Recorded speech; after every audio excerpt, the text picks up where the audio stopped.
ഈശോമിശിഹായ്ക്ക് സ്തുതിയായിരിക്കട്ടെ.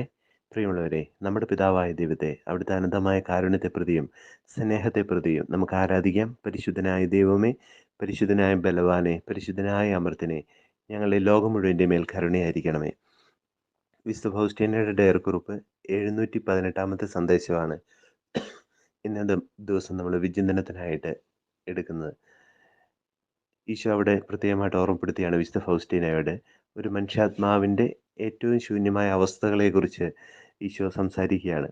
ഫൗസ്റ്റീനയോട് ഈശോ പറയുന്നു, നിൻ്റെ ആത്മാവിൻ്റെ യഥാർത്ഥത്തിലുള്ള അവസ്ഥ എന്താണെന്ന് നീ തിരിച്ചറിഞ്ഞിരുന്നുവെങ്കിൽ നീ മരണമടയുമായിരുന്നു, നിനക്ക് ജീവിക്കാനാവുകയില്ലായിരുന്നു. നിൻ്റെ ആത്മാവിൻ്റെ യഥാർത്ഥമായ അവസ്ഥ എന്താണെന്ന് നീ തിരിച്ചറിയുന്ന നിമിഷം, ആ നിമിഷത്തിൻ്റെ ഭീകരതയിൽ നീ മരിക്കുമായിരുന്നുവെന്ന് ഈശോ ഓർമ്മപ്പെടുത്തുക. എന്നിട്ട് ഈശോ പറയുകയാണ്, നിൻ്റെ അഗാധമായ ശരണം എൻ്റെ മുഴുവൻ കൃപയും നിന്നിലേക്ക് ചൊരിയുവാൻ എന്നെ പ്രേരിപ്പിക്കുന്നു.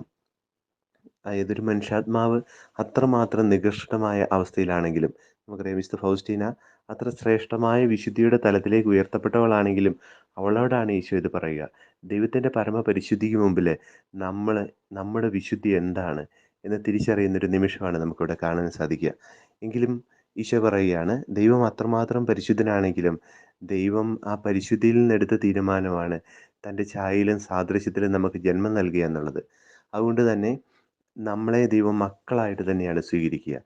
നമ്മൾ അങ്ങനെ തന്നെയാണ് താനും എന്ന് തിരുവചനം നമ്മളെ ഓർമ്മപ്പെടുത്തുന്നുണ്ട്. മക്കളെന്ന ബോധ്യത്തോടു കൂടി അപ്പനെ നോക്കിക്കൊണ്ട് ഞാൻ അങ്ങയുടെ കാരുണ്യത്തിൽ ശരണപ്പെടുന്നുവെന്ന് ഹൃദയം കൊണ്ട് നമുക്ക് ഏറ്റുപറയുവാൻ സാധിക്കുകയാണെങ്കിൽ, ജീവിതം കൊണ്ട് ശരണപ്പെടാൻ സാധിക്കുകയാണെങ്കിൽ, അവരോട് ഈശോ പറയുകയാണ്, ഈ ശരണം എൻ്റെ ജീവിതത്തിൽ എന്നെ പൂർണ്ണമായിട്ട് നിന്നിലേക്ക് ഒഴുക്കുകയാണ്.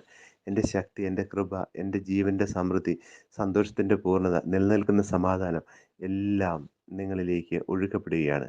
നമുക്ക് നമ്മുടെ ജീവിതത്തിൻ്റെ ശൂന്യതകളെല്ലാം കർത്താവിനെ ഉപയോഗിച്ചുകൊണ്ട് എല്ലാ ബലഹീനതയ്ക്കും ശൂന്യതയ്ക്കും പരാജയത്തിനും എല്ലാം ഉപരിയായിട്ട് അവനോട് നമുക്ക് പറയാം, എൻ്റെ ദൈവമേ, നിൻ്റെ പരമപരിശുദ്ധിക്ക് മുമ്പിൽ ഞാൻ ഒന്നുമല്ല, എങ്കിലും ഞാൻ അവിടുത്തെ കാരുണ്യത്തിൽ ശരണപ്പെടുന്നു.